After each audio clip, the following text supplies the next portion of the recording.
ഇങ്ങനെ പരിചയപ്പെടുത്തി കൊടുത്തു. ഇവൻ ആർക്കും ഒരു ദ്രോഹം ചെയ്യാണ്ട് അടങ്ങി ഒതുങ്ങി ജീവിച്ചോളൂ അല്ലേ എന്ന് ചോദിച്ചതും ശരി എന്ന് പറഞ്ഞു. അങ്ങനെ മുത്തശ്ശി അവിടെ ചെന്ന് എല്ലാ സഹായങ്ങളും ചെയ്ത് അങ്ങനെ ഒരുപാട് പണികളൊക്കെ ചെയ്ത് അങ്ങനെ അങ്ങ് പോയി. ദിവസങ്ങൾ കഴിഞ്ഞു. അങ്ങനെ മുത്തശ്ശിയുടെ മടിയിൽ കിടന്നതും മുത്തശ്ശിയുടെ കവിളിൽ മൃദുവായി അവൾ ഒരു ഉമ്മ കൊടുത്തു. എന്നാൽ മുത്തശ്ശിയുടെ മടിയിൽ കിടന്നുവെങ്കിലും മുത്തശ്ശി അവളെ വാത്സല്യത്തോടു കൂടി തലോടിയപ്പോൾ അവളുടെ തലയിൽ എന്തോ തറഞ്ഞു. അപ്പോഴാണ് അതൊരു ആണിയാണെന്ന് മനസ്സിലായത്.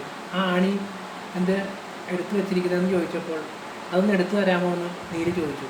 അങ്ങനെ അതെടുത്തതും നിർഭാഗ്യമെന്ന് പറയട്ടെ, അതൊരു കൊടും ഭീകര യക്ഷിയായി മാറിയ ആ നീലി അവളെ ഉപദ്രവിക്കാൻ ശ്രമിച്ചതും കത്തനാർ ശബ്ദം കേട്ട് നേരെ ചെന്നപ്പെട്ടു. കത്തനാർക്ക് സഹിക്കാൻ കഴിഞ്ഞില്ല. കത്തനാർ ഉടൻ തന്നെ നീലി പോയ വഴിയിലൂടെ കത്തനാരും പോയി. അങ്ങനെ കത്തനാർ നീലി പോയ വഴിയിലൂടെ പോയി എങ്കിലും ഉടൻ തന്നെ കത്തനാർ അവിടെ ചെന്നു. നദിക്കരയിൽ വഞ്ചിയിൽ തോണിയിൽ കയറി പോകുന്ന